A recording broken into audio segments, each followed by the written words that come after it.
V-ați întrebat vreodată care-i treaba cu emoțiile noastre? De ce apar?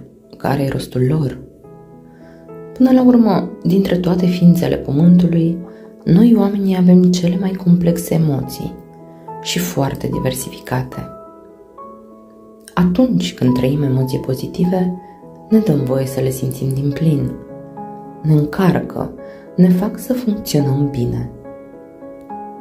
Problema apare atunci când simțim emoții negative, pentru că ne consumă, ne opresc din a merge înainte. O să vreau să vă fac o comparație care mie mi se pare interesantă și care cred că vă poate ajuta să vă gestionați mai bine emoțiile. Imaginați-vă corpul nostru ca o mașină. Ați văzut că atunci când apare o defecțiune, se aprinde un marker de culoare roșie în bordul mașinii, care semnalizează acest lucru. În momentul în care apare markerul, primul lucru pe care îl facem este să ducem mașina la mecanic, să identifice defecțiunea și să o repare. Dacă mergem în continuare cu markerul aprins, cel mai probabil mașina o să ne lase în drum. Aceeași funcție o au și emoțiile negative.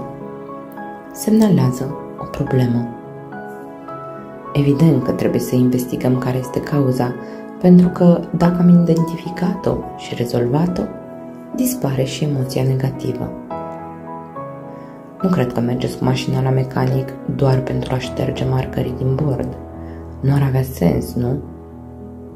În schimb, mulți dintre noi ignorăm emoțiile negative. Încercăm să le ascundem sub preș în ideea că dacă nu ne gândim, nu există. Sau pur și simplu trăim cu ele până în momentul în care clacăm.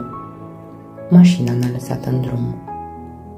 Nu vă ignorați emoțiile negative, dor într-adevăr, dar o fac pentru a vă transmite că e cazul să luați atitudine, să faceți ceva, să rezolvați cauza care le-a generat.